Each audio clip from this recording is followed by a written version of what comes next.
Rob Bell, welcome to the Loud podcast. It's such a pleasure to have you here. And honestly, I don't really even believe that it's happening as things happen in life. I know that you're just a human, you're just a guy, and but you're somebody that's been uh, influential in my life, going back to many future iterations for you and for me as well, like back to my teens, I remember like seeing Wow. videos of Lots of you. Yeah. L's ago. Yeah, I was Liz at the time. So I was Liz for Oh, 30 years. Yeah. even a name change. Okay. Oh yeah. And then with yeah, so name changes. And what prompted me to, so you've been very influential in my life. I love these conversations, regardless who I have on here, and I always benefit from them. So thank you for the time. And what prompted me to reach out to you was reading your book, Where'd You Park Your Spaceship? And I was a little bit lagging behind. I often don't create a lot of space for fiction. And I read this in beginning of June. I'm putting a timestamp on it, but so I read this about three months ago, and it really uh, it was very interesting in so many ways, but it was so immersive for me and very transformative in a way that you don't always know what's happening. At the time, it was like a really big um, it felt like foundationally shaking, and I've had a lot of foundation in my life changed shaken since then. But I'm so appreciative of this transition in your work and what it's meant for me, and it coincided with a bunch of learning, so I'm so glad you're on the podcast. Well, that's a fantastic intro. Away we go. You just held up book one. Book one, yeah. Now they're Love it. that, yeah, yeah. Book one, and honestly, and I told you I don't like research before these. Um, I know you're doing things live on Patreon now. I don't. What book are we on right now? Because I'm very. This made me want to dive right into it, and maybe life is just really busy. So, I'm very excited to read the next ones. But what book are we on now? There may or may not be a book three coming quite soon. Who knows? May or may not. Okay, okay. I I know. Who knows? Who knows? And I love the so much of your communication style is unique to me, and at times I didn't know quite what to do with it, and I have grown to find it so refreshing, like the angles that you come at things, and so I'm super excited for this progression in your career, in the art that you're putting out. But let's just get to the questions. So the first one, because I'm kind of hinting at all these things you're done. How would you describe your work and vocation? Oh, what a great question. I write books and I write plays and I do these events where people bring their questions and we watch people find clarity and there's paintings and I've been in the studio this week recording some new music. So, uh yeah, I love making things. I love watching people find clarity. Yeah, so I just sort of follow it. It never felt like a career. It never Mm-hmm. felt like I was climbing a ladder or there was never like a really a plan. It was more like, how do I set up my life so that I could make these things I want to make and share them with people Mm-hmm. and just sort of endlessly figuring it out. And you're also learning a lot. So that's how I would describe it. And if the Yes. vocation generally refers to like a calling or like you're hearing a Yeah. voice, um, and it's generally been this sometimes a whisper, sometimes a shout around the next thing to make. Let's try that. Okay. How would we try that? Well, let me call so and so and let's see what how they could help me with that. That's it's sort of like finding my way. Yeah. Mhm. Have you always been that way since a child? Was it just, oh, I'm doing this thing and now I'm doing this thing, or has that been a evolution for you? Well, I came from a world where you get educated, you get trained in something, then you go to the office each day and you work hard. You work harder than everybody else. You're the first car in the parking lot in the morning and the last to leave at night. Like, Yeah. very like classic Midwestern work ethic, postpone gratification, discipline, Yeah. live a life of service. My dad used to say the best gift you can give yourself is to find work that you love. And he actually did that. He loved his work. So, um, that was a beautiful thing to see. He's like, can you imagine waking up in the morning and dreading going to work? Mm. So I did, he was a complicated man, but he also in that regard, wow, showed me Hmm. something about it. Hmm. So at any one time, Yeah. at any Hmm. one time, there's a few things I'm working on. There's a number of things, sort of like here's a stack of little papers that have different things on them. This is for a show I did last month at the Playhouse here in Ojai. So these are the notes on what I talked about. There's some music demos on my phone, and I was just this afternoon listening to my headphones and working on the lyrics. And then here's a stack of paintings I did on from the back of UPS, like cardboard boxes. So I wanted to see what would happen if I did spray paint with like bits and pieces of cardboard. What else do I have? Uh-huh. I Here's love the some scrap upcycling. wood. I'm I experimenting with some poured acrylic on this crappy particle board I found in the trash that's got like this rough edge that I use this pink paint to just yeah. So there's always uh, there's always, and then I was at this party there night, and the host came up and put this disco ball necklace Nice. Yeah. around. Didn't even ask, just gave it to me. And I don't know, that will probably find its way. And then there's a guy in Portland who read Where'd You Park Your Spaceship and how they serve coffee in the bakery. And so he asked if his company could brew a Furtis blend. Curtis, He could yes. brew the coffee that on that planet they serve in that bakery. So it actually smells great. So that's right here. That would just be describing for you my Your desk. environment. Yeah, I know. I'd be like, well, I have some calla lilies here and a few. Hmm. What? So it sounds like there was a transition. So I relate to those beginnings, and I feel like I'm still very much engrossed in the work of, and I am in a transitional state right now where I'm back in the Midwest, and I have a writers group that I um, hold space for and meet with, and it's this really sacred space. And one of the people reflected when I was tearfully talking through things that were going on right now and what it feels like to be a writer. And she was talking about the process of soul reclamation.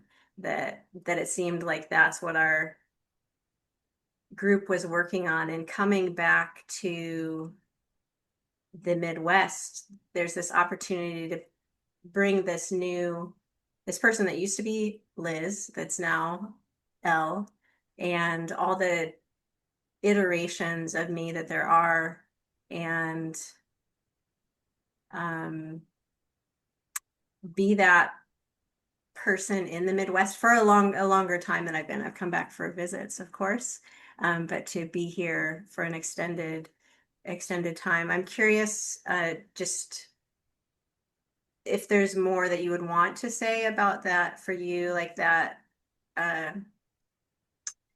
the dichotomy or the difference between how you're living your life now versus that Midwestern uh, upbringing. That was one of the terms that you described with those values, but having the seeds planted from your dad that said that work should be, uh, something that's enjoyable, right? That's worthwhile and meaningful. Well, in many ways, what we're all learning to do is love all of our earlier selves. Yeah. Like to love all the Liz's and all the Robs. And all these people we come across in our life, many of them have gifts to give us. Yeah. So you're constantly integrating the experiences that we're having. Yeah. And if I am at odds with an earlier me, then there's like a piece, like the reclaim of the soul is there was no other way to get here. So often it's like I should have done this, I should have done that. Well, I didn't. So the Yeah. moment there's a should, there's a second Elle in your head that only exists in your head because you did what you did. And so most of our suffering is we're punching ourselves in the face and then we're searching for fists. Like we did that. We cooked up a second us that only exists in our head that should have done this, should have said this, shouldn't have believed, said, spent that money, whatever. But reality, actual space and time reality, is what happened is what happened. And our personal history, there's only one of them. Hmm. So in many ways, we're learning to love all the earlier L's and all the earlier Robs, which includes all the earlier Robbies and Liz's.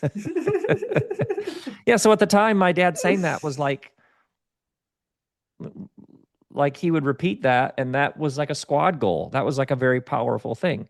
Um, there were also lots of other things going on, and he also pushed himself super super hard. Hmm. And um, so you learn what you learn. You pick up what you pick up, and then Hmm. stories work for a while, and then they don't. And Yeah. lots of times you have bills and just need to lock it down. You just need to do some work. Yep. Like Yeah. there, Yep. I. being shrewd in the best sense of the word means sometimes, like if you're writing and you have a thing you got to write, if you're anxious about the bills, it's going to be very hard to write it. So yeah, just go get a job, just get something so you can write. Um, and this idea that you have to get paid actually jams people up, and also it can load what you love down with a paycheck, with paycheck weight. Hmm. So there's lots and lots of different ways to arrange it. Lots of different ways to arrange it. And I've had all kinds of different setups over the years. You get paid to do this, but you're working on this. Then all of a sudden you're working on this, but you get paid for it. But then it starts to lose, something's off about it. And you have to reclaim something. So you leave that arrangement behind. Um, and especially for your listeners, it's like, yeah, the setups come and go.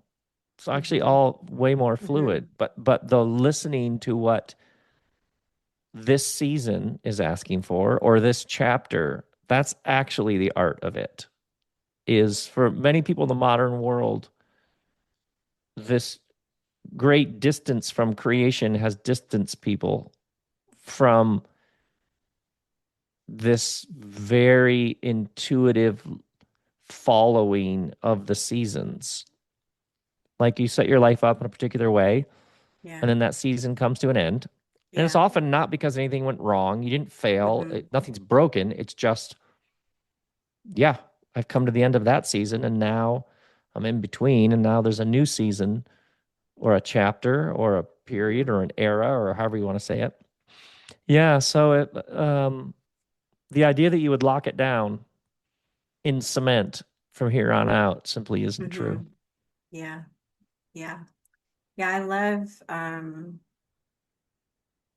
so going back again, just the different ways that you express, one of the themes that I've been impacted by you a lot is this idea of change and really the need to get reminders again. And I know learning and growth, as you're saying, is ongoing, and some of what's helpful because I still have that linear, I want to arrive or I want to level up, or um, but coming back to like a spiraling, sorry, I'm just moving my fingers. If somebody's just listening, you're not seeing me make a spiral. There are hand motions, people.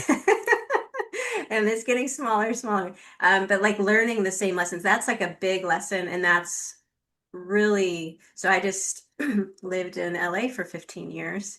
And I find myself in the Midwest. for a little bit, TBD, how long. That would feel like a really big commitment to get a long-term job and be here. So I'm going to be taking some short-term work, and like you're describing, the sometimes you got to be shrewd and you just got to work and do the things because I have really been leaning into what's next for me in life, and Hmm. I've had the steady job like the 9 to 5 or often you could do 4 10s, like a work hard, play hard, and did that for so long, burned out because I was in a giving profession and didn't know about rest, didn't know about seasons. What you're just describing is, there's different ways we can go with it, but the temporality of things is something that I'm really learning, and just rest is a big thing. So coming to the Midwest, I got here just about 2 weeks ago, and it was verdant green, just green. Then a week later, I was like, wait a minute, like it's happening. The leaves are, and now a week later, leaves are on the ground, and it Hmm. just happens. And I remember living here and being a student. I was in academia for a long time, and being engrossed in something and not realizing, not being connected to nature, and then not noticing. I was like, oh, I wonder when the fall colors are going to come here. Like seeing it in print in a newspaper and looking outside and seeing, oh, they're already on the ground. Like I missed it. And it's really wild. So, so being in LA where things are just chronically Right. sunny, Sunny. and almost like I find it oppressive, especially this time of year. I'm really glad to not be there in September because it's just like, oh my God, we just haven't had rain and forever, and everything's brown and dry, and then it's getting hot. But to see like the seasons, I'm like, it's so in the face right now of like, and just in a week's time, it's I've lost like a half hour of daylight. It's just really, um, and that metaphor of seasons, yeah, it's it's huge. Not even a metaphor, a thing. Well, it's a An you actual can so thing.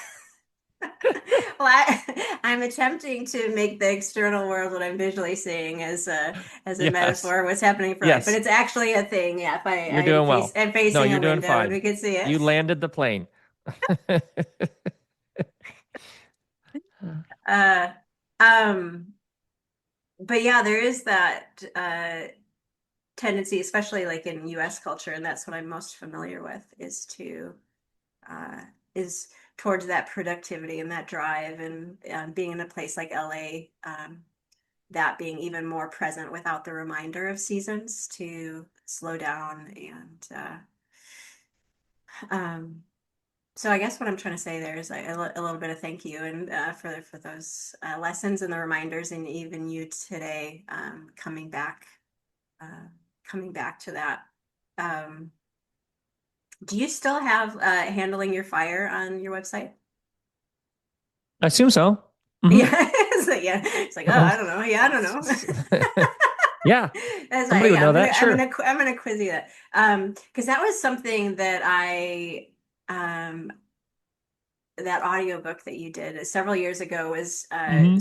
super helpful for me, and relates to what you're uh, as you talk about vocation, and oh, I'm just doing this and I'm exploring and I'm learning, and how caught up we can get in this notion of, um, and I struggle with that, like wanting things to be the same and then things changing. So to listeners, if you feel kind of stuck, Rob has like a lot of resources, but that's one that I've gone through that 3 times, I would say, at various points. I think I did a back to back right when Wow. yeah, 3.5 years ago. I was like, it just really helped me out, the concept of setups and threads.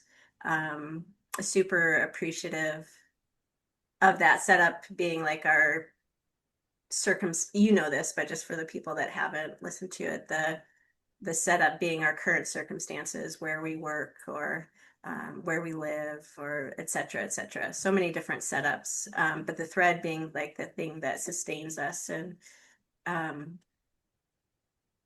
yeah. Thank you. Thank you.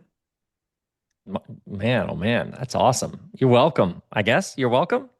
Oh, yeah, yeah, yeah. And I fasted on. So, I mean, and this is the first time I think mentioning it in the podcast. So it's a really, really valuable resource. And at the time, you even had a workshop related to that. And I even got like bumped up and you talked to me in that. So you didn't see my face or anything, but and that was meaningful as well. And one of these days, now I'm farther away, so it makes it a lot harder, but I've been kind of keen to make it to one of those Oh Hi uh, events. They sound All right. amazing, all Well, sparkly. we'll see you there. Yeah, sounds good. Um, well, Rob, what do you think it means to live your healthiest life? I'm very interested in your response here. Healthiest life. Well, the first question is this sustainable? And in my own experience, and I've noticed with lots of other people, we have a gauge on our dashboard that picks up whether we're the pace that we're moving at and how much we are doing and the rhythms of loud and quiet and movement and stillness. When we're quiet and some basic self-inquiry, we know, yeah, this is doable. Yeah. I mean, there's obviously times you're like, wow, this like this weekend, or wow, this like this season. People who have a baby, moving, starting a business, leaving a thing can have its, but as a general rule, we actually have a really good sense of like, yeah. So if you ask a person, could you do this for the next 5 years? And at the end, and in 5 years, you'd have more vitality, more ideas, more sense of a beginner's mind, more sense of this is amazing that I get to meet me, or less. Lots of people instantly can be like, yeah, this is good. This is good. So in my experience, we actually know ourselves in that sense quite well. It's just lots of noise around us or voices in our Hmm. head or on our Hmm. shoulder can block that. So that's the first thing I'd always ask a person is that seems to be like the place that you would start. And oftentimes, even the sense that this is a tremendous gift to be a human. And lots of people like the work that I do with people where I sit across from them and they bring their question. Oftentimes, if the person expresses anything along the lines of cooked, stressed, burned out, losing the zhuzh, the um, I'll often just ask the person, "Do you take very good care of yourself?"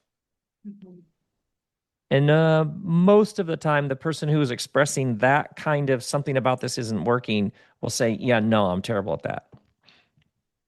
Or another one that's really interesting is there's a very direct relationship between weariness and despair. That there is and there's tired, but then there's weary and fatigue, which move beyond the body. They move into the soul, heart, mind, spirit. It's not just, I need a couple days off. I just need a good night's sleep. It's like no, there's that often immediately goes into despair. What's the point? And when you listen to people talk who have like a things have gone flat, like a what's the point? Almost like losing your taste buds for life itself. And you ask the person, uh, how tired are you? They're like, oh, I'm exhausted. So oftentimes there are very real existential, the void, the abyss, the dark night of the soul. But sometimes what presents itself as existential is actually you've been doing too much for too long. Hmm. And you're just simply like at a spirit level, there's nothing in the bucket. And it Hmm. immediately goes from deep within to it just goes to the stars and planets. It just goes to the outer realms of the universe. It just goes to what even is the point of this whole thing. Um, Hmm. often. Mhm. So or I've often noticed people who will tell, if you just ask a person what feeds your soul, people generally have answers. And often, if you ask the person, so how often do you do that? The person who's talking of a low level or very acute sense of fatigue, exhaustion, burnout. And if you say, well, what feeds your soul? And they'll give you this. Well, how often do you do that? Most of the time, that person who's feeling like, what's the point of any of this? Will say, ah, it's been a while. So, and then lots of people, the conditioning and programming of the world they came from confused uh, the love of self and just the basic care for this skin bag that's also a spacesuit known as yourself. It taught them that that's selfish or self-centered or something. So Mhm. lots of people have lots of convoluted notions about such a thing. They are desperately trying to put oxygen masks on the people on the airplane seated next to them, and they're not wearing theirs. Mhm. Well, you talked about you came from like a sort of serving, helping profession. Mhm. Um, People get into this for very beautiful reasons of wanting to be of service, wanting to serve, wanting to make the world a better place, wanting to take part in the great causes of the day. And so, in lots of those places, I call it the gospel of denial, which is how low can you go? How little can you get by on? How punk rock can you be? Almost like how lean and meager can you live? Mhm. And then people get cooked and eventually check out. So, if you're actually serious about loving the world, you'll have to start with yourself. And that's not Mhm. extravagant. It does not very expensive, and it's not selfish. It's just sort of it's like actually basic wisdom. What is it that feeds your soul, and what kind of rhythms of life do you have where you do the things that actually feed your soul, actually tune you into the vitality of your own existence? Otherwise, you literally have nothing to share. Yeah. Yeah. And Um, oftentimes you if when you ask people questions about this, well, I guess I feel like I just emptied out the bucket, like I have nothing. It's because we intuitively know that when we are healthy, going back to your question, and in a good place, then things sort of spill out over the top. mhm. That's how it actually works. Because Mhm. the person who's like, I just want to help. I just want to help. Oh, stop. Please stop. God, you're killing us. Do you know what I mean? Like, stop, Kind of, stop. but I feel Just called take out. really I good feel care called of out a bit. yourself. Yeah. Just Yeah. take really good Yeah. care of yourself Yeah. and then be open and pay attention to the world around you. And inevitably, you will find yourself helping, but it will have a sort of ease to it Mhm. and a sort of Mhm. alignment to it Mhm. where you probably Mhm. won't even be aware of the impact or effect you're having. Mhm. But the person who's like, I just really want to influence the next generation, gross. The next generation is like, please pump the brakes. You know what I mean? You already like, ugh. But the person who's, yeah, that's like vitality somebody who's actually loves being here, who's Yeah. actually Yeah. Mhm. viscerally aware that it is good to be human. And that Yeah. goodness contains a multitude of aches and pains and tragedies. Yeah. And still, it's good to be a human. It's good to be you. It's good to be me. Mhm. Yeah. My brain is going back to Liz years, like in my 20s, like in church, or it was so hard for me to find people that I actually wanted to model my life after. Yeah. Yeah. There was so little, yeah, access to people that I like truly admired. And when it would happen, when I would see somebody, and it was so rare, even more specific to what you're saying, somebody that really, because you can admire whatever they have a skill or something, but the thing that really kind of was such an outlier were people that were just joyful, like living life in that place of excess and if we go even back to the kind of the conversation we had in the first question, and just what you're talking about, like your process of just learning and growing, that they just, yeah, they just did what they liked and what they wanted, and that was, um, so I don't have particularly a question or anything, but that's just my processing of your sharing there. Yeah, thank you. Yeah, it actually works in many ways counterintuitively. If you do have energy and you are taking, like, you are paying attention to your own vitality, inevitably you will find things that are interesting to do, and inevitably those things will be of benefit to other human beings. Mm-hmm. Yeah. This so people who are really cooked in their thinking as well as are like, well, that just sounds like everybody would end up only thinking about themselves. No, no, we're like cellular creatures. We're cells in a body. Like you tune into what you love and what you want, it will inevitably be a gift to humans around you. Mm-hmm. Mm-hmm. So these Yeah. ideas that like, well, if everybody just did Mm-hmm. what they wanted, yeah, no, that's the goal. Because what will Yeah. happen is some Yeah. people will be like, I want to bake really good bread. And some people will be like, I am a healer. I want to create a space where people can find healing. And someone else will be like, I want all of the spreadsheets in the world to line up well. I'm going to be an Ew. accountant. Yeah. There are Yeah. people who Yeah. that is their creative act. They Yeah. bring order out of chaos.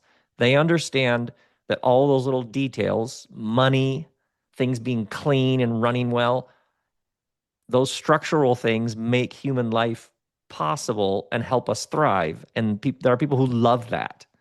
They're like, give me the factory. I will organize that thing and we will make great stuff. So if human beings actually are aligned to their own vitality and get enough sleep and eat good food that's not loaded with chemicals and listen to good music and dance in their kitchen and have friends they sit around the fire with, and they move their bodies, Mhm. inevitably they'll cook up stuff to do.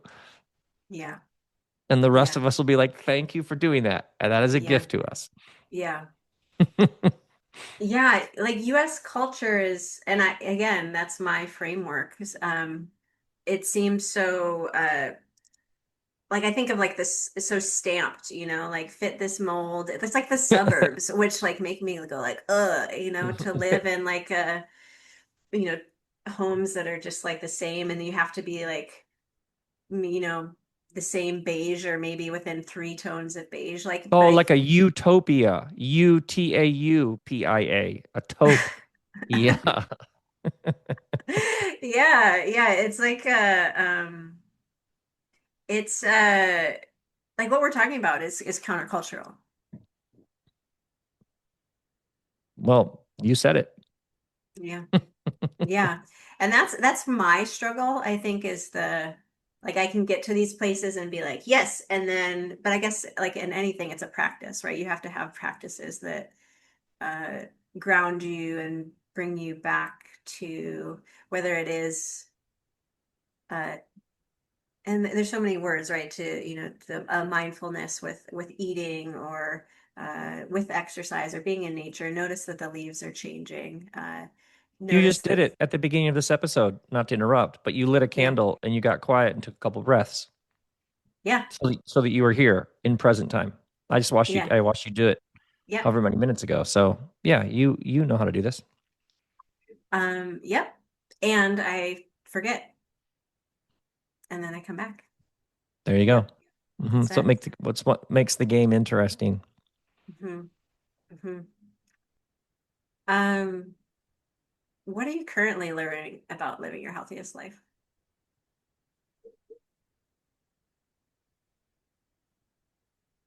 That grief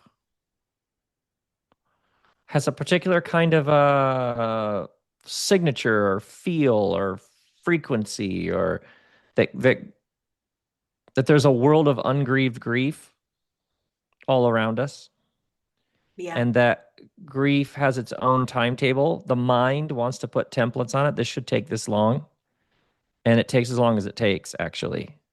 And that grief isn't an intellectual exercise. The mind is over in the corner having a smoke. It's like I'm out. Grief is say it shows up and asks to pass through, and if you distract, then it just goes underground. So it's like straight, no chaser, just like committing to turning towards your grief and letting it move through you. Mhm. And it's pretty much always followed by new energies, new life, new vitality, new ideas. Mhm. Because grief is the letting of what was pass through. Mhm. And Yeah. there's this direct relationship between grief and imagination. So when people are all blocked up and can't find the way forward, oftentimes the question is asked is, well, what ungrieved grief is there? And it's fascinating to me how quickly people can find it. Like, oh God, I guess I am still carrying that around. And sometimes Mhm. it's good things. Like a kid grew up or they actually did Mhm. really well at something. But that goal was actually a sort of like fire. And then they reached that goal. And now there's like a sort of, it's like, yeah, you actually got what you wanted. And there's Mhm. a sadness there because that was a Mhm. great chapter, but now it's over. Because now I know Mhm. what it's like to drive that car, to have that job, to live in that place. So lots of people who are experiencing abundance and they won and they achieved their goals can often have a sort of grief because of this is it. It Mhm. was like jacking things with the caffeine for the soul. Mhm. And now it's like, Mhm. well, now I know. There's like a sort of existential thud to accomplishing your dreams. So there's like a grief sometimes, a good grief. And you notice that when you realize that's what it is and you give it what it's asking for, it passes through. And oftentimes, whole new futures begin to be clear. I've seen this Mhm. happen so many times in myself and with others. Mhm. But grief doesn't really care about production Mhm. or even efficiency. Um, Mhm. it's playing like a very different game. Mhm. And that's not sometimes why when somebody famous dies, people have can almost feel like exaggerated reactions because they didn't know that person. Often it's because they have ungrieved grief. Mhm. And this person that we knew from a distance is their grief. And whatever grief we have about them is actually speaking to all kinds of other grief we've been carrying Mhm. around that we didn't quite know. Um, yeah, and so Mhm. I am learning Mhm. to, it's like not a friendship, but it's like a communion with it. Mhm. And as opposed to, oh, grief is so depressing, it's actually the acknowledgement of what was Mhm. and what has passed.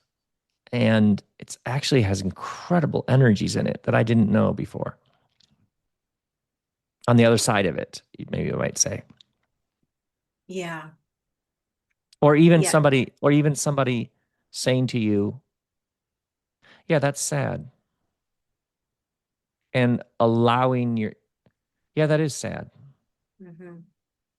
Weirdly enough, if you want something to feel less sad, acknowledge the sadness that it does bring you because that's a very real. So Like for letting many it people, flow. for many people in the modern world, there are good and bad feelings, emotions, responses, sensory experiences. And when you move to no, they're just all feelings, senses, emotions. When Mhm. you move them from bad and good columns to simply they're your responses. Mhm. They're just your responses. And that the Mhm. mind overlays on them. This is good, this is bad. Anger, uh, you could say this person breaking things and being violent and angry is like horrible. Sure, violence is super destructive, but your anger might simply be your will is blocked. Mhm. Yeah, it's good that you have a will. You want those vulnerable people to be protected. and they're not being protected. Somebody is exploiting them and you're angry about it. Good. It's good that your will is being, it's good that you are angry here. Mm-hmm. Let's turn that into Mm-hmm. fuel. That's good fuel. Mm-hmm. Let's stand with those people. Um, so that in my, in my experience, or what I am noticing is how many people, like the collective sort of intelligence about these things is rising.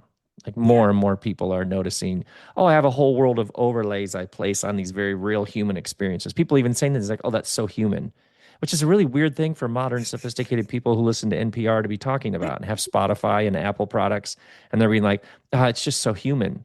It's almost like, well, what else would this be? But you can just Mm-hmm. see how many of us our there's something about being human that we are claiming or embracing, that like even the person, have you ever been to a funeral and the person's giving you eulogy and they start crying and then they say, I'm sorry, I'm sorry, just give me, you're fill in the blank relation to the person who died. The body is in a box right next to you, and you've lived your whole life in communion with this connection with this person, and you're telling us how much you love them, and you have emotion, which means you're having to pause, and you're like, I'm just noticing how many people aren't apologizing. Like, yeah, this is Uh-huh. actually a very normal response to this moment. Yeah. Yeah. Was Or that even for parents you? who are like, Mhm. think about parents who are like, I'm kind of losing my shit right now.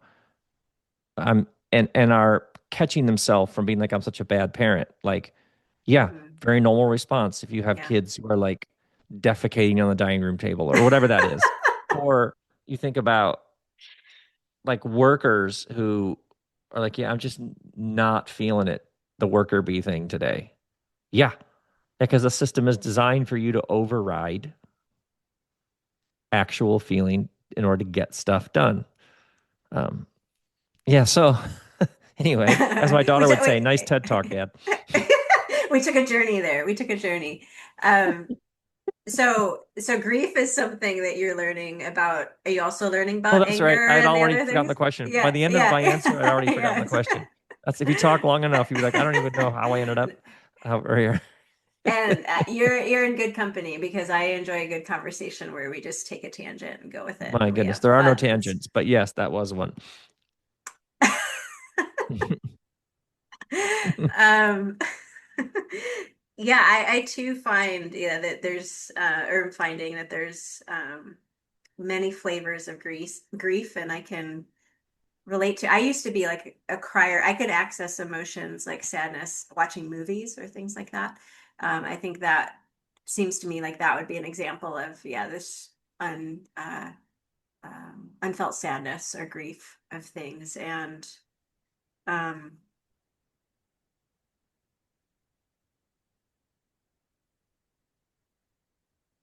it does. I had.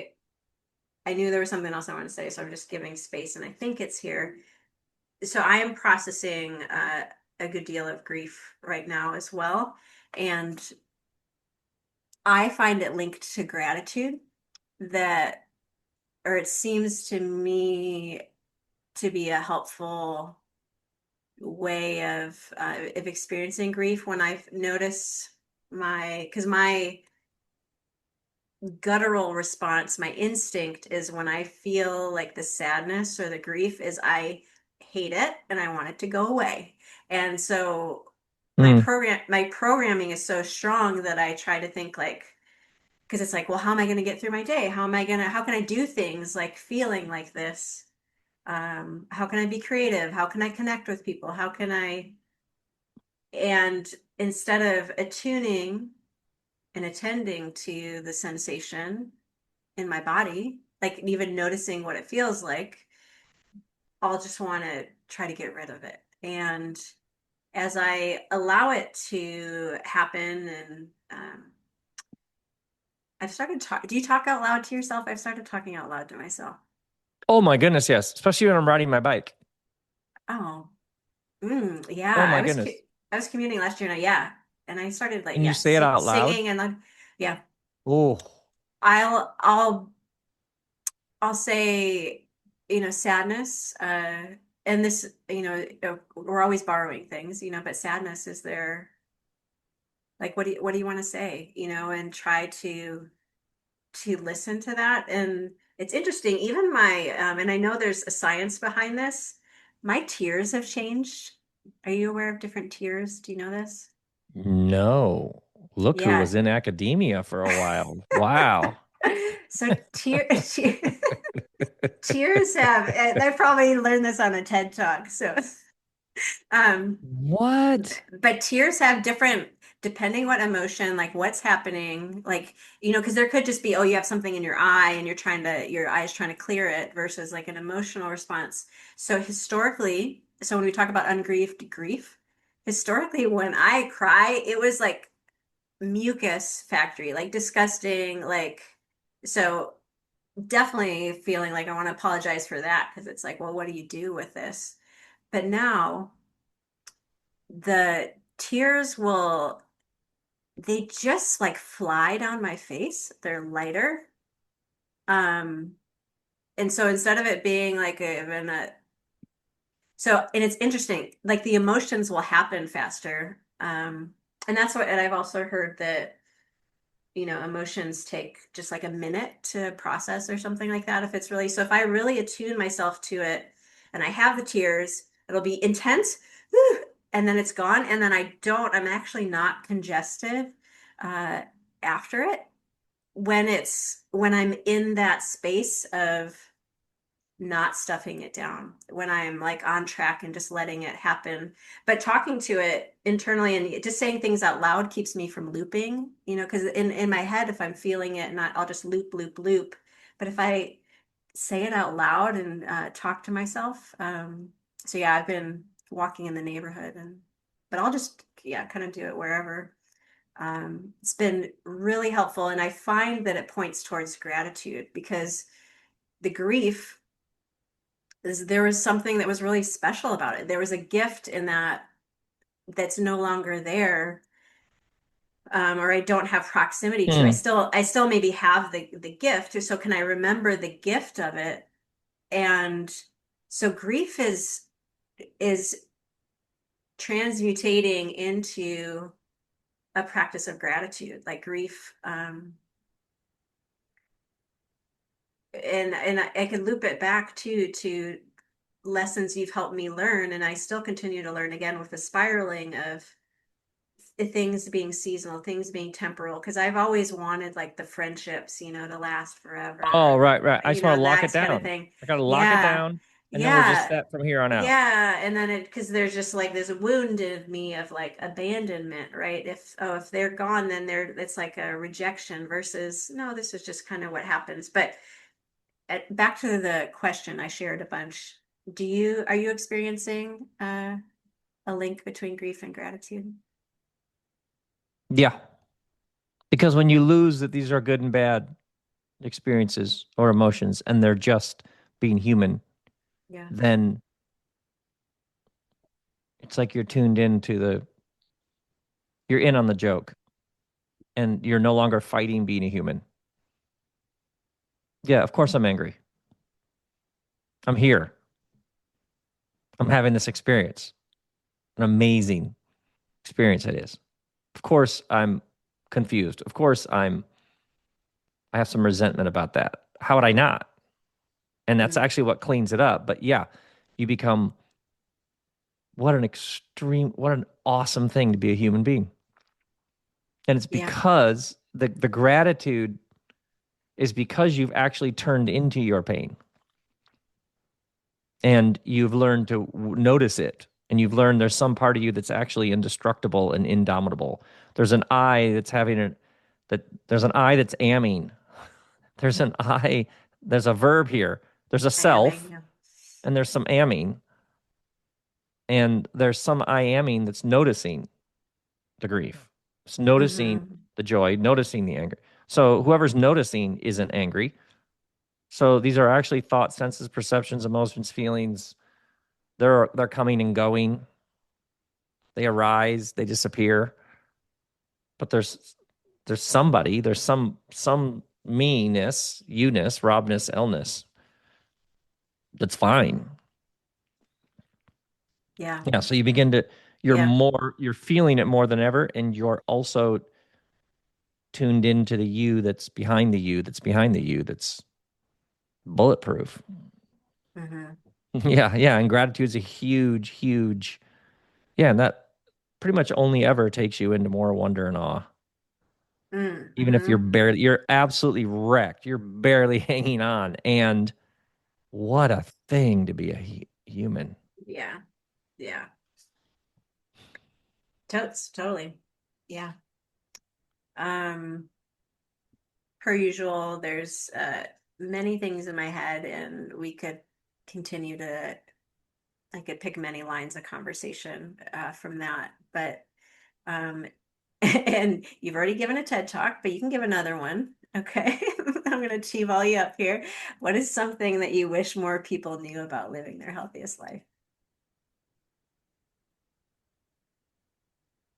That I wear, I don't really think about that kind of thing. Huh. Uh, well, there's always something new to try or do or let go of. We don't actually need massive life altering transformations and changes. We actually just need one or a couple things, or maybe one thing. Like, try this that can light us up for days. Like, how many people, I imagine you have noticed this, how many people are now realizing that when you take a carload of stuff and donate it to Goodwill, Oh, yeah. it's it's more of an adrenaline hit than going shopping and coming home with a carload of stuff. Yeah. I Yes. cannot Yes. believe how awesome it feels to hand that person boxes of stuff Yeah. and how it changes what you then do purchase because you're like, yeah, I don't want more stuff. Like you Yeah. become so much more airtight, discerning on what you do let in the front door. Yeah. And how in the world is simply taking things out of your closet that much of a hit? Yeah. It feels so good. So you just think about how many people like I what you could know sold about your healthiest many. life.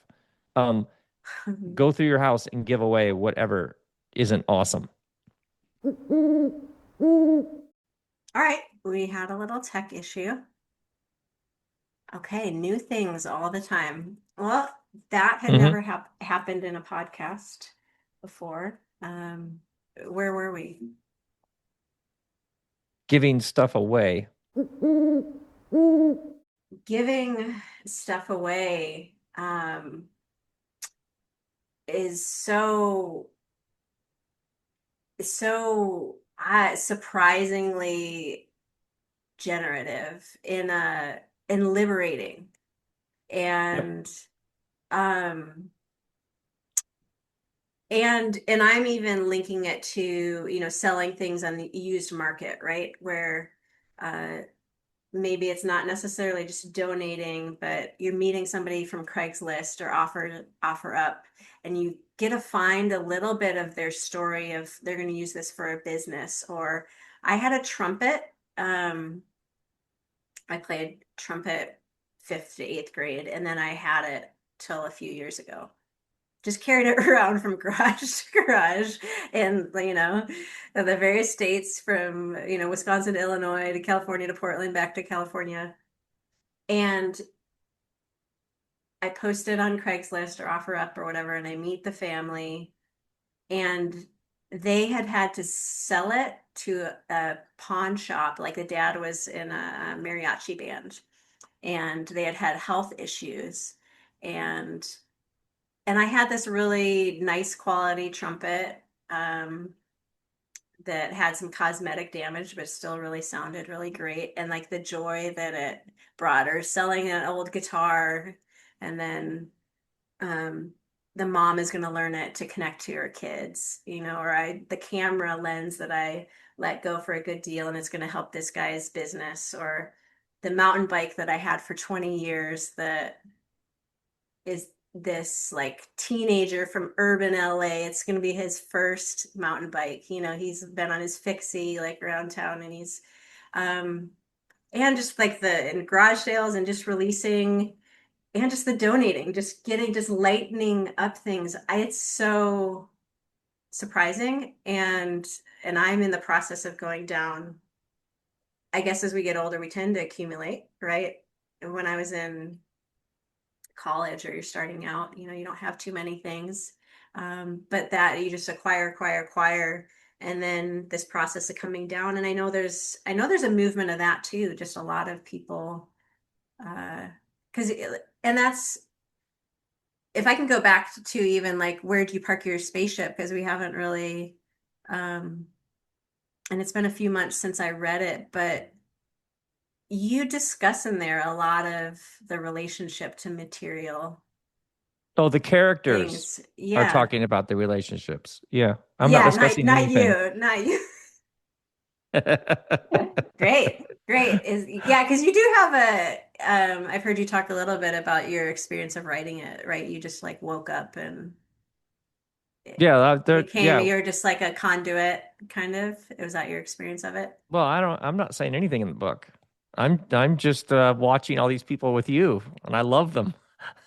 I love them I'm too. fascinated So, with what they have okay. to say. Their lives Okay. are just fascinating. I can't wait to see what happens next. Okay, so you're a bit discriminating in how I say things. Let's see. So how do I have to reframe my question to actually get it answered? Um, the characters in the book, there seems to be like a reckoning with, yeah, things in space and place. And this conversation about donation just kind of reminds me Like when Dill of Tud is in that. that bakery and she's making him that ghost bread and he's just like out of his mind. He loves this bread so much. Yes, yes. He brings her the peppers. Yeah. And he, yeah, because he brings her like because he's always giving people things, and he's hmm like he's like hmm this mysterious character that really at the end of the book really, and it was really the end of the book. Oh my God, like that was you didn't the characters, the story just really, it's like it just gave me a good shake about like what are we doing, and like the potential of life and what it can be, Yeah. um, Yeah. and like the power of like relationship. And yeah, I mean so many of the themes that we've even talked about today, like the overworking and identifying with our jobs, but the way you come at it is not you. You don't want me to say that. I can't. I'm Now you like, like can't get I it out of can't. your I head. can't talk. I love it. It's like a virus in your computer. Now everything's like uh, but those themes in there, I really loved it, and I wrote in the email when I asked you if you would be interested in being on this podcast that I didn't read it for a few years because it was about space and sci-fi, just like the title, and I was like, no. And as things happen, they happen when they're supposed to, right? And I read it when I was supposed to, and it was just I can't say it's for everybody just because nothing's for everybody, but I can't recommend it more strongly and I am also really excited, or what is the emotion? It is exciting for me to hear vicariously about what your experience of creating it was hmm and your relationship uh, to the end result. This physical thing that was created that it does say your name on it. I take full credit as I also Okay. say, yeah, don't ask me. Um, Yeah. yeah, it's interesting. The people I've met who have said I don't read fiction. Yeah. They're like to them fiction is like a second class category, almost like Yeah. less real. Yes. Um, or almost like below, like almost like come on. Like one interview I did, the interviewer said, I only read books that are like for my benefit, like self-help. Yeah. And how many people were like, but then I read this and I was like, wait, what is going on? This is so it's just fascinating because I don't think I've read like a ideas book in 5 years, maybe one or two. Stories are, I just, I don't even read that much anymore, but stories. Um, so it's just fascinating to me. I didn't know that there are people who are like, yeah, fiction, ooh. Oh yeah, yeah, And I yeah. I haven't wrote, read yeah. science. I haven't read science fiction. I don't even know how. I guess that would be about the future or about. So I don't like when people like. I remember a relative said, "It's it's science fiction. Oh, I would never read that." And I was like, I didn't say that. I don't know what it is. I haven't read any science fiction that I know of. Hitchhiker's Guide to the Galaxy, I guess, might be science fiction. But otherwise, I just love all these like I just think it's hilarious how human beings will be like, oh, it's jazzy. I wouldn't do that. Have you heard Yeah. it? No. Just like labeling, or when you play like a Yeah. song that you love for somebody, and they're like, sounds like. I'm trying to think what it sounds like. And you're like, wait, I'm not Yeah. playing you this song so that you would sit there trying to figure out who it Yeah. reminds you of. That's Yeah. I didn't. I just this need Yeah. to I just think that's Find a just like box. if you Yeah. want to like if you just want to do some joy killing, just do that. What genre is this? I mean, oh, like seriously, who cares? Like who cares? I mean, Yeah. maybe I guess that's interesting to somebody somewhere, but Uh-huh. Uh-huh. But you wouldn't go like you wouldn't find yourself in the self-help aisle of doesn't sound like. I don't know. Maybe I would. I Maybe just you would. Yeah, you're just open. Yeah. Okay. it's just the idea that like there are these categories that you're either in or you're out, or you do Yeah. this or you don't do that. It just seems like so much of life, the stuff that people talk about is, "Oh, I didn't think I would have a friend like that, but we became so close. Or it's not normally what I would read. It just seems like all the interesting stories are begin with somebody going, it's not normally a restaurant I would eat at, but wow, my friend dragged me there, and it was so. Your ability to be surprised appears to be one of the most important things you can keep alive. Hmm. Yeah, that's I think great advice for people that so there's always something new to try. There's always something new to let go. So these categories and just routines in our lives that become ruts. Uh, yeah, I thank you for that. I love the idea of uh, generating and nourishing newness and just kind of flowing, like with a river metaphor. That things are always moving and not stagnant, and Got that um, right. so I love it. Two thumbs up. Last, yeah, Okay. yeah. Last question. Okay. Here we Um, go. yeah. What is something from your cultural or ethnic background that helps you live your healthiest life?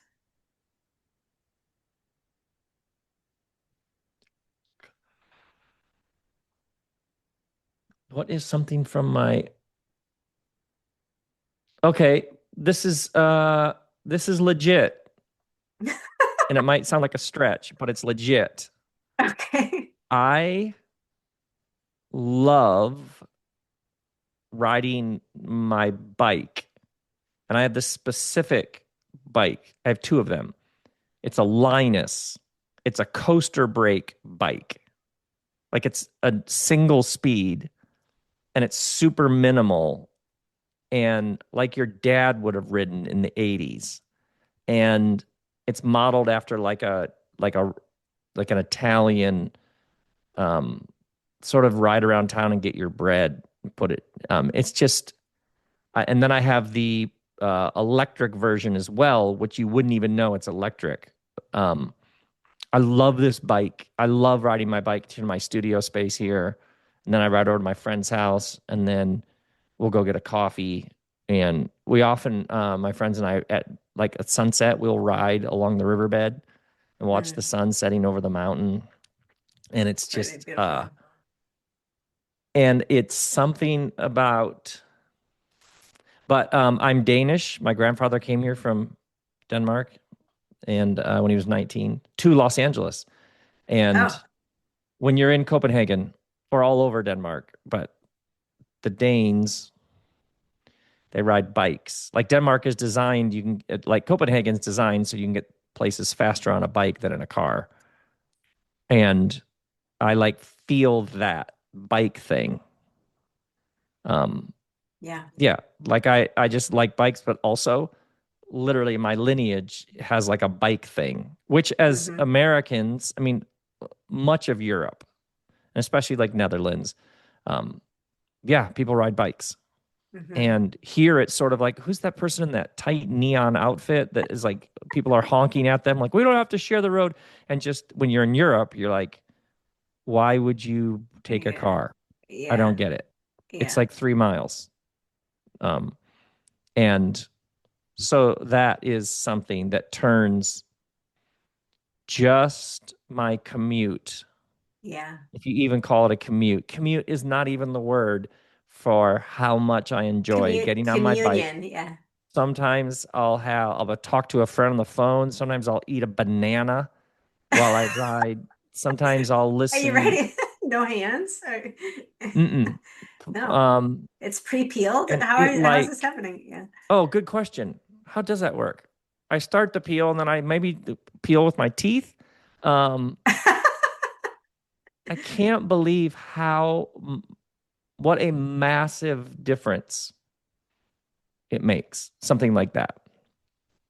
Yeah. And Yeah. and anybody who's like, this guy, where'd you park your spaceship? Like what a bite. Not no, these are the kinds of things that actually tilt an entire life. Like you meet somebody who's like, I started getting up earlier in the morning and going for an hour walk. And it like just how Yeah. many people I've met who tweaked like one thing, or people literally know a farmer, like Hmm. get fresh food that a farmer grew, regenerative, organic, etc., so that you know the name of a farmer and watch how much it affects your relationship with food to know a person who grew a bunch of the food you eat. Like there are these very, very simple things people do that they just literally, it's like you're healthier, just better. Yeah. Yeah. But this is something you enjoyed. Like this wasn't a like a work thing, right? You Well, weren't it's like, oh, let me definitely have a new habit or my son Trace and I often talk about how if there isn't some kind of pleasure, if it doesn't tap into some sense of pleasure, you probably won't stick with it. yeah.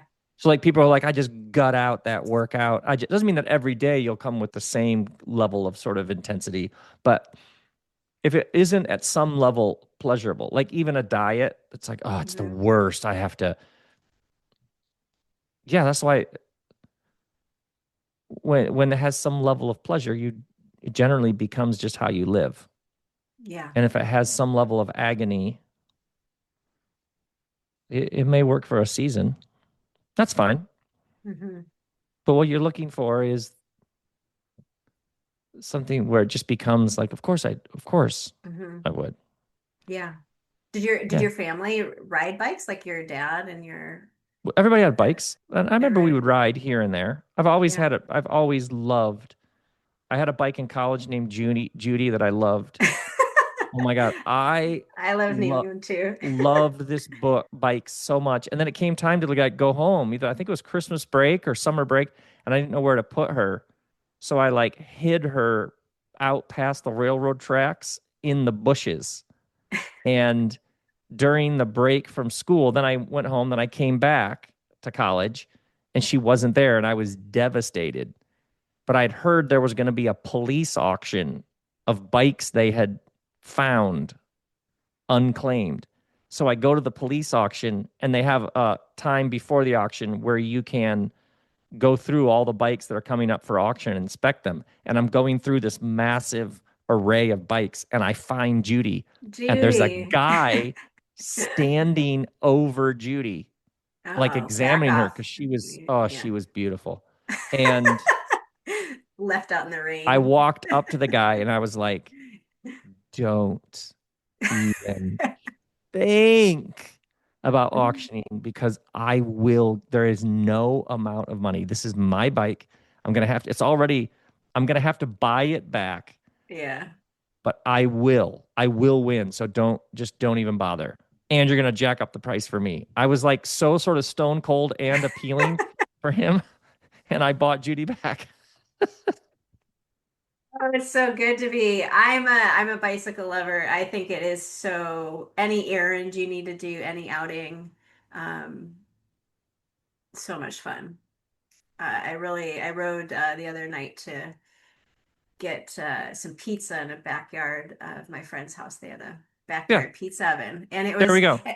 yeah. Yeah, And there we go. if you're ever in Madison, um, the trail system here and like the just bike lanes everywhere. It's just there's Yeah, people biking everywhere. yeah, there we go. That's living. That's living right there. Yeah, I love it. Rob Bell, thank you so much It's a for pleasure. your time and being on the podcast. I look forward to having a re-listen. I know I'll benefit from it, and I know the listeners will as well. Thank you so much. Thank you for having me on. To All all the the listeners, best. yeah, to the Lyle listeners, may you always see the blessing. Thanks so much for listening to this episode of the Lyle podcast. I hope to see you at the next one. You can make sure that that happens by subscribing on your favorite podcast platform.